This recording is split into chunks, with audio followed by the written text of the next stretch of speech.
Hello children, welcome to YouTube, welcome to Debate Track, and welcome to the April Public Forum topic, the IMF. As usual, and I do kind of feel like a broken record repeating all of these things, but as usual you can find this evidence at debatetrack.com. You can also find quizzes, a couple Kahoots, and a GIM kit there. You can also find links to those at the end of this video. And I should also have an analytical rebuttal sheet up at some point. And if you're watching this after April 5th or so, I should also have some cases available there. I'm not putting them online immediately to protect my students who will be using them in tournaments. So with that said, let us begin your topic. The benefits of the International Monetary Fund outweigh the harms. And although it does look kind of strange, it should, right itself. Benefits of the International Monetary Fund outweigh the harms. I have no commentary on the resolution. Really, it's a pretty simple harms and benefits topic, fairly boring, nothing special here. Let's talk about the IMF. So basically, the IMF was founded alongside the World Bank as part of the group of organizations that were formed along with the United Nations. So World War II had just gotten finished in 1945. The world was destroyed, 75 plus million people killed in the course of a few years, 3% of the world's population. Europe in ruin, its cities in ruin, and even the countries that won the war, like France and UK, still had their cities decimated. And so the purpose of the UN was to promote political stability and, in short, make sure that another World War II didn't happen again. At least try their best to make sure. The World Bank and the IMF were founded to bring stability to the monetary system. The World Bank was especially made to rebuild Europe. This purpose has been served, but the IMF and the World Bank still work together to maintain stability in the monetary system around the world. So most countries in the world are part of the IMF. Only a few countries, most of which are not surprises, are not part of the IMF. Taiwan, for example, is not part of the IMF. North Korea is not part. But for those countries that are part of the IMF, that do belong to it, each country has a quota, which is a necessitated amount of money that they'll pay to the IMF. So they pool all of these countries around the world, they pool their money together, and they collect this big kind of pot of money. But unlike the UN, where every country gets one vote, in the IMF, votes are allocated according to your quota. So in other words, in general, bigger, richer countries have more voting power, smaller, poorer countries have less voting power. This is a general rule, but also alongside that, the bigger, richer countries have to pay more money into the IMF. And so voting rights are therefore attached to this quota, which once again is just how much money you have to pay in. This money is converted into what's called special drawing rights, or SDRs. So you can think of SDRs as just the monetary unit of the IMF. So if America uses the US dollar, if China uses renminbi, UK uses the pound, I guess, is that what they use? The IMF uses the SDR, which is equivalent right now to about $1.43 US, but it is a floating currency, so it changes sort of day to day. The price does fluctuate. The SDR is tied to a basket of 5 international currencies, including the US dollar, Japan money, UK money, China money, and the euro, I believe.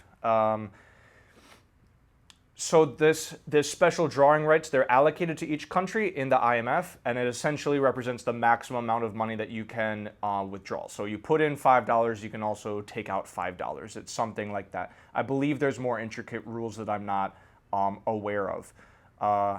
However, you can get more money out of the IMF. In other words, the IMF will lend you more money, and you can do this by selling or buying SDRs, or special drawing rights.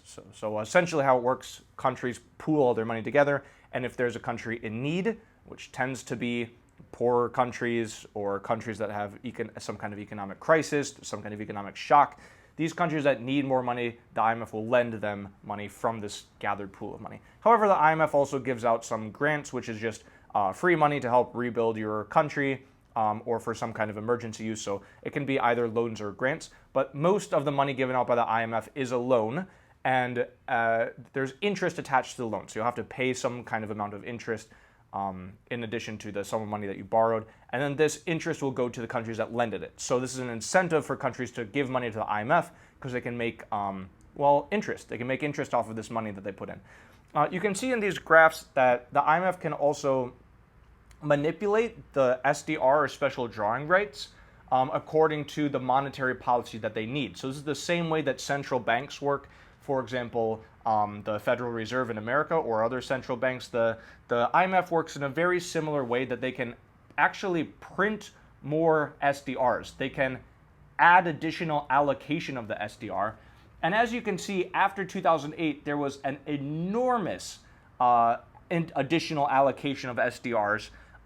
Although they used to be tied to the US dollar, which used to be tied to gold, the SDRs are now tied only to baskets of fiat currency, which are not tied to gold. In other words, they're like quote unquote fake, which means that SDRs are also like quote unquote fake. So they can just print a bunch more. What's more is they can manipulate interest rates. Once again, like central banks do, you'll see this on the bottom. If the interest rate for SDRs are lowered, this will encourage more countries to borrow money from the IMF. It's kind of, so right now you can see the interest rate is very, very near to zero, and that means that borrowing money is very, very close to free, which is really good during a pandemic because it can help countries who need it recover. All right, if you're not familiar with central banks and how that works, this may have been a little bit confusing, but comment any questions below or Google. So because these SDRs are given out as loans, and the money comes originally from other countries, these countries have to make sure that the countries that are getting the money can pay the money back. And a lot of the countries are financially destitute. They're near bankruptcy. They're in really destitution. And so the IMF attaches strings, or what are called conditionalities, to the loans to make sure that the country's financial system gets kind of back in place, so that they can have kind of healthy long-term growth, so that they can make more money, and so that they can pay the IMF back. So the IMF says, like, look, you're poor, like, I'm going to help you fix your economy, balance your budget, and give you money so you can fix your country, but also I'm going to balance your budget because I'm going to need that money back, and in your current situation, you're not going to be able to pay that money. So that's the general idea about it. This leads to a condition called austerity, which I haven't heard used in the US because maybe we just don't do this, I don't know. But it's been thrown around in European countries quite a bit. Our countries enter a state of austerity, which means that the government puts measures in to reduce expenditure. So the budget is unbalanced, they're spending more money than they're making, and austerity is trying to fix that unbalance, so that either they need to make more money or spend less money, or usually both. All right. So SDRs, the currency they use, they give out the money as loans, they attach conditions to the loans, so the countries will fix their economy and pay the money back. That's kind of the basics of the IMF. So before we keep going, I do want to introduce a few alternatives to the IMF. It's not the only kind of international lending bank. There are some other regional banks that work, at least in theory, much the same way as the IMF. Countries pool their money together, usually in a certain region, and then this money is given out to countries who need it for infrastructure projects or recovery or whatever, right? Asian Development Bank, these are kind of listed in order of, like, let's say, best to worst. So the Asian Development Bank is a true competitor to the IMF. It's mostly based out of China and Russia. That's mostly like Chinese and Russian lending. And it works, pretty much it works. I don't know a whole lot else about it, but it is, like, let's say, the main competitor to the IMF. So if one team or the other mentions Asia, especially if Pro says, like, hey, like, IMF can help Asian countries a lot, Asian Development Bank could be an alternative. And then we have BRICS. So these are like developing countries: Brazil, Russia, India, China, South Africa. I don't know what you'd call this. Maybe developing is the wrong word, but up and coming regional powers, or in some cases international powers. The New Development Bank, they have had quite a few projects, the New Development Bank from BRICS, but they've also been plagued by a lot of issues. A lot of the disadvantages that the IMF has had, they've had it like much worse. So, like, especially talking about corruption and wasted money and environmental issues, deforestation, like whatever the disadvantages are of the IMF, like the New Development Bank is like much worse. Arab Monetary Fund is quite regional. So like, for example, they even have like Islamic law backed financial practices. I don't know what goes on in that, but obviously, like if your regional bank is following religious laws, that's like quite specific. So this would be specifically for like Muslim Arab countries. And then the African Monetary Fund, it doesn't have a logo because it's really kind of more in theory. People have been talking about it for a long time, but it has never actually come to fruition. So for the time being, most of at least like sub-Saharan Africa really like only can get money from the IMF, unless we're talking about one of these other competition. There's no sub-Saharan African central bank or regional bank to get loans from. All right, so that's kind of the basics. Let's look at some of the arguments. So starting with pro, of course, because why wouldn't we? Reading my blurb here, the IMF is the lender of last resort, meaning that countries can come to the IMF when all other options have failed. All other options have failed. Once you get to the IMF, your country is usually, like I said, really in a desperate place. Like you don't have other options to go to. So the IMF is very important as who you go to when you really when a country is like really like hard up against an obstacle. Like you need the IMF for these situations.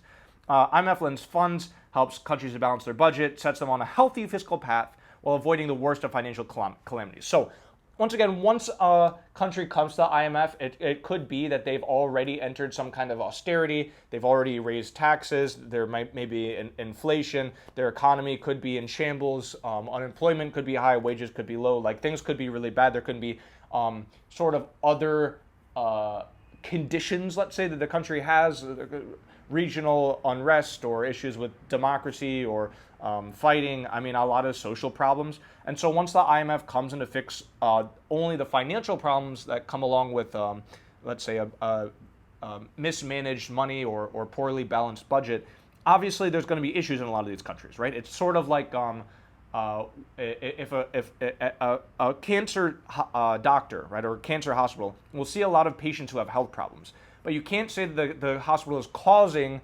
problems because a lot of their patients are sick. No, they're sick, therefore they come to the hospital. These countries are financially sick, therefore they come to the IMF.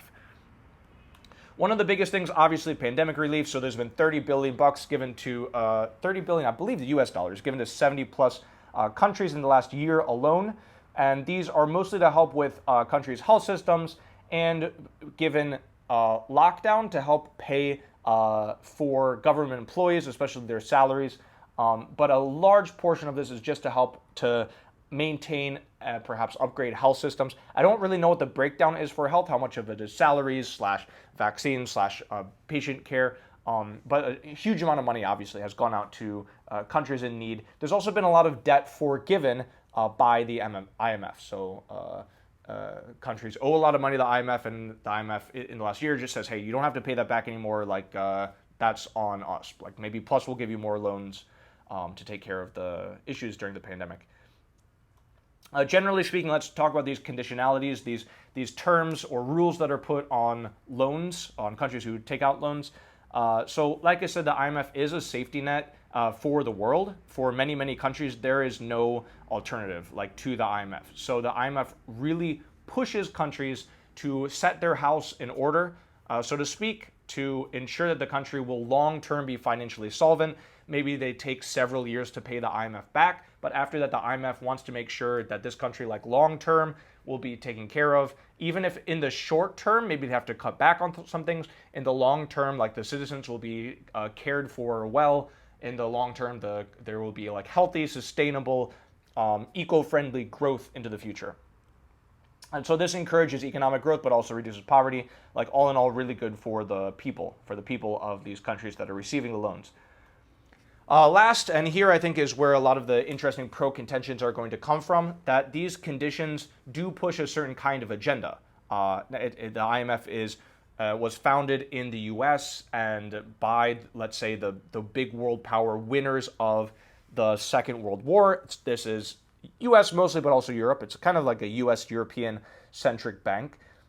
So their ideals are able to be spread to the world through these loans. So democracy, for example, there could be conditions that require some kind of transparency in government, and I don't really know what the mechanism is through which democracy is spread, but we do have a card cut in the evidence that talks about, that does an analysis of a bunch of countries and says that there's like a pretty healthy correlation, a pretty good positive correlation between IMF loans and democracy. So if you're going to use this, you should probably find the mechanism. I don't have it. Climate change. So there's a lot of green projects that have been pushed by the IMF. This is like one of their real big focuses for them, for all of us. Like there's no really companies or countries that are not focused on climate change. The degree to which they are varies widely, but we're all aware of it. The IMF is no different. So you can link it here into climate change. It might be hard to say the IMF can solve climate change, but certainly it can help. And a lot of what the IMF does is try to mitigate the effects. So they see climate change coming up, and they are building infrastructure to resist storms, to make sure that crops will be able to like weather coming climate change, droughts and whatnot. And also just monitoring in financial systems and also for weather systems about how climate will affect sort of the monetary world. Once again, their major goal is to make sure that the financial system of the world is stable, and climate change is going to screw that up. So the IMF is trying to look at ways that they can monitor financial systems given climate change and adjust to it. Gender equality. So we have like over 100 countries being given loans that have some kind of stipulations about gender equality, making sure that the money is going also to women in a lot of countries where it traditionally doesn't. So taking big steps towards gender equality. Most of the leaders of the IMF are also women. Apparently, the IMF was having a lot of trouble, and they just got women in charge, and now it's like better. The current chief economist, also the current general manager, and the last general manager were all really, really amazing women. Watch some of their interviews, they're cool. Digital currency, so the IMF is pushing for digital currency, like it's 2021 and it still takes 3 days for me to transfer money between 2 different accounts. That's crazy. Why do we have that as a thing? Well, digital currency will help fix it. Thank you, cryptocurrency, for offering some kind of competition to central bank currency, and the IMF is pushing for this as well, or at least it is developing technology to help the world better adjust and be able to use a digital currency, which has a lot of advantages. We also have evidence about this. All right, that's it for Pro. Honestly, when I say this topic is boring, I'm not kidding. Like, unless you're a financial geek, I am a little bit, but not enough for me to get excited about this. So that's it for Pro. Like, I don't have more. Please comment below with better arguments. I hope the community has better arguments than I do. On to Con. So this, of course, is taking, like, we do a lot of, like, method acting in public forum debate, like, try to put yourself in the emotional shoes of someone who, like, really, like, hates whatever, Space Force or IMF. So here's me method acting IMF. I don't believe this. The IMF offers predatory loans from rich countries who do make up money off interest, this is true, to poor countries who have nowhere else to turn. Not only that, but in the process, the IMF forces these countries into austerity, which hurts citizens and which hurts the environment. So let's first talk about austerity. Austerity, when you look up pictures of austerity on Google Images, this picture comes up a lot. It's very, very easy to find pictures of protests with signs that say austerity kills. And it's no wonder, because when a government is trying to save money, they're trying to look for different ways where they can cut back on expenses. And health systems are, well, very expensive. So health systems are one of the first places that a government cuts. And during a pandemic especially, you don't want to be cutting funding to hospitals, to nurses and doctors and to other hospital workers. Like, this is obviously the wrong move in an international pandemic. And now you might think, well, the IMF knows this, and the IMF has made this mistake in the past. We have a card that says the IMF may have precipitated the Ebola pandemic because of cutting funding to health systems. And you may think, hey, the IMF is more wise in this, but no. We have an Oxfam card in the evidence that talks about, I believe it's 83% of the COVID-19 loans given the last year pushed or forced countries into austerity, which means that they can't make long-term investments in their health systems. Same with education. So it's easy enough to fire teachers, close schools, reduce wages, and these two are like some of the quickest and easiest targets for countries to cut down. I don't have evidence. I didn't see any evidence, and maybe you guys can help me find some, that governments will cut down on like military spending or something that seems a little bit more silly. But this is what we find a lot. Health systems and education get cut. And if the pro team is saying that IMF helps countries long term to get in a better spot, well, obviously helping or hurting health systems and hurting education systems is the wrong way to go. It's a very short-sighted way to try to make your country better. Labor and labor rights. So there's a lot of people who work for governments, right? It could be police officers or male people, bureaucrats. Like my imagination lacks, unfortunately. Teachers, a ton of people, right? Like all of the infrastructure, all of the bureaucracy we have in place to make countries work, and like most countries work like way better than you'd think, right? Like it's not an act. If something works in a country, it's certainly not an accident, right? Like it's very difficult to make a country that works well, and a lot of that is people like doing their jobs. But the government will just fire them, so that increases unemployment or reduce their wages, which has a lot of problems that go along with it. Some countries can also cut labor rights, because if companies don't have to treat their employees well, they can end up making a lot of money, a lot more money, and that can help the government, right? So all of these measures, right, cutting health systems, education, cutting labor rights, reducing wages for government or other employees, and increasing unemployment across the board, like a lot of these things are good for making money for the government. Why does the government need money? Because they have to pay it back to the IMF. Why does the IMF need the money back? Because they have to pay it back with interest to these rich countries that are giving it out. So who's suffering here? Poor people, right? Like people who can't afford better health, better education, people who are losing their jobs. Like it's essentially poor people who get really hit by these austerity measures. When it says, once again, austerity kills, it's not an exaggeration. Austerity does kill, but it kills poor people. So this will be really the heart of critiques about the IMF. Environment, this is also a big one. So once again, your government, you're trying to make more money. There's a lot of projects that maybe in the past you wouldn't have let companies do, or you wouldn't have done yourself, that you can use to make more money. So more mining, more drilling. A lot of them involve big, huge mega projects, because the bigger the project across a wider the area, the more money you can make, the more money you can spend. You can call this investment, and maybe even long-term it will help, but it's certainly not green. And even when you talk about like green infrastructure, it's like, okay, like what does that actually mean?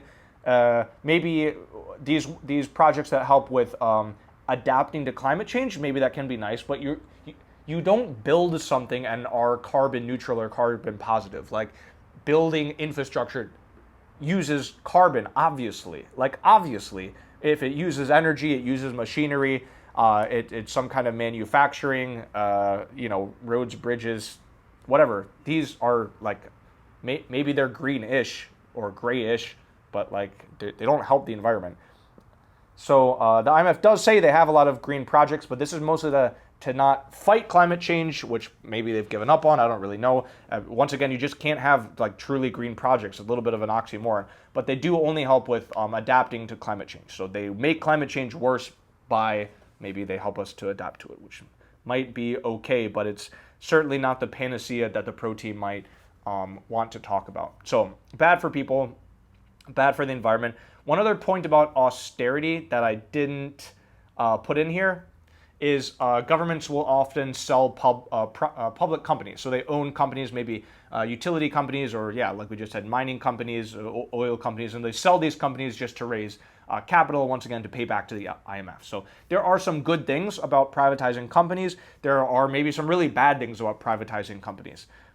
So keep that in mind. It's kind of the liberal economic mindset of America and Europe, that the more private a country can be, the more it's kind of like communists like to have public companies where the government controls things, and like liberal democracy came from sort of some anti-communist roots, right? So you can say If the communists do it, then we shouldn't do it, and so privatization is seen as a good thing. But there are some good things about it, but also there can be some really bad things about it. All right, some other like random DAs is Chinese manipulation. So if you guys have heard of or even debated the BRI, the Belt and Road Initiative topic, where China's building like infrastructure all over the world, they are the #1 holder of foreign debt, meaning there's a lot of countries, especially developing countries, that owe a lot of money to China. Well, they don't have the money to pay it back, right? They're like developing countries, right? And this is part of China's quote-unquote debt trap diplomacy, just meaning like, yeah, China knows these countries can't pay them back, and like that's part of the reason they give them these loans, is they want to have some political leverage, some soft power in these countries. But China is also pushing, along with some other groups, for a wider SDR allocation. So you saw in the intro to this topic that in 2008 there was a huge SDR allocation, which means essentially they like print more SDRs, right? It was multiplied by like many, many hundreds of times. And they want to do that again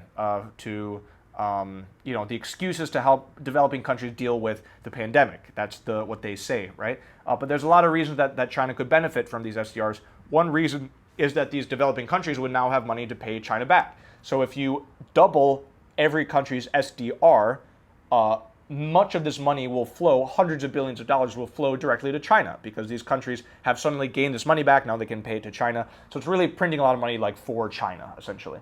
But printing more of these SDRs would also reduce the efficacy, the potency of the US dollar, which already is taking a huge hit under the pandemic with the money printing that the Federal Reserve is doing.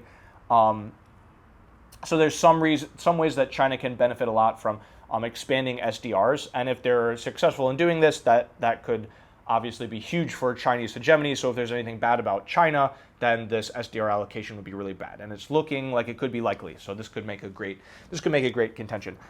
Dictatorships. The IMF has given a lot of money to dictatorships and also to countries with human rights abuses, and so this is not always. There should be maybe some good reasons to give money to countries with human rights abuse and dictatorships if it can help the people, right? But there's often corruption issues in these countries, and a lot of the money won't go to actually help the people. Maybe it helps to cement the dictatorship or to encourage human rights abuses. A lot of these examples from the IMF are pretty bad.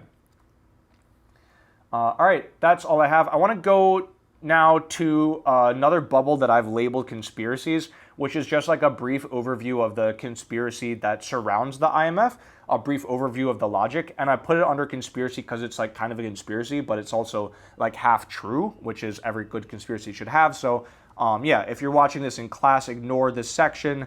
If you're into conspiracies, theories, you'll love this. If you hate them, close the video, turn it off. All right, so this is the truth. Guys, this is the truth about the IMF. If you're trying to come up with like a meme or at least like an edgy case, or if you believe this stuff, even better, this is great for con. All right, so what is the IMF? The IMF is, okay, how did it form? It's a big group of rich people who came together from the US and Europe to decide how best to control the world, how best to control the world's money. That's exactly what it is. That's not a lie. That is what it is. So it's controlled and influenced, obviously, by the richest rich people in the world's true elite, right? Like, you don't have any voting power in the IMF. So both central banks and the IMF, they work together here. Central banks and the IMF can use chaos, like coronavirus or 2008 or 2000 dot-com bubble, to print more money, which they take. So on the top, you'll see the U.S. Fed balance sheet. That spike at the end is the coronavirus quote-unquote relief package. 40% of all U.S. dollars have been printed in the past year. 40% of all of them. And we've already talked about how the IMF does the same thing through these SDRs, these special drawing rights. They just print more of them. Well, a lot of this really flows into rich people's hands, right? Once again, if this money were actually being used to help poor people, that would be dope. That's not what it's used for. You can see on the bottom for the last several decades, percent change in real income from the blue line on the top is like rich people, the top 0.01% of the population. Is that what it says? Yeah. And then on the bottom 90%, which is out just totally flat. Percent change of real income.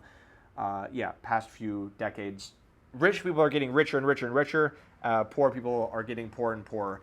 And I think if you saw this graph extended into 2020, you'd see that it's gotten worse, a lot worse. We've all heard about this. So this is the true purpose of central banks and the IMF. I'm not saying that coronavirus is like a particular conspiracy, but it's a particular excuse. Every time there's some kind of chaos in the world, the IMF and central banks use this as an excuse to print more money and make more money. There's expanding the rich-poor gap, as you can see. And here's especially where the conspiracy stuff gets like conspiracy-ish. It's setting up the formation of a new world order with a new digital currency. So when central banks, when the IMF start to talk about new digital currency, this is just another tool in their toolbox that they can reset the global order, reset the monetary system, and take even more, as if they don't have enough money, to take even more money for themselves. So in summary, the IMF is a tool of the American and European elite to consolidate their power. So super nice case if you want to expand this a little bit. I don't have any good evidence for this, especially in the cards, because obviously I don't. Unfortunately, I spent more time on news sites. Here's the quizzes. Yeah, if you're like in a class, do this, or if you got a partner, do this, or yeah, take the quiz with your mom, see how she does. I don't know. Do what you will. On the bottom is GimKit, super fun. Great for review. All right, guys, I hope you've enjoyed this video. As always, please give me a like. Please give me a comment. I love your comments. By the way, you're all giving me like a bunch of comments. Super cool. I asked for that before. Maybe don't do that. I love just the nice comments. These are the ones that really touch my heart, that really put me in a nice place. So comments, likes, and that's all. That's all. Yeah, I guess you're subscribed if you want to be and not if you don't want to be. So love you guys. Beautiful, beautiful people. Work hard on these cases, do well on tournaments, and I will see you in 1 month's time for who knows what. See you then. Bye-bye.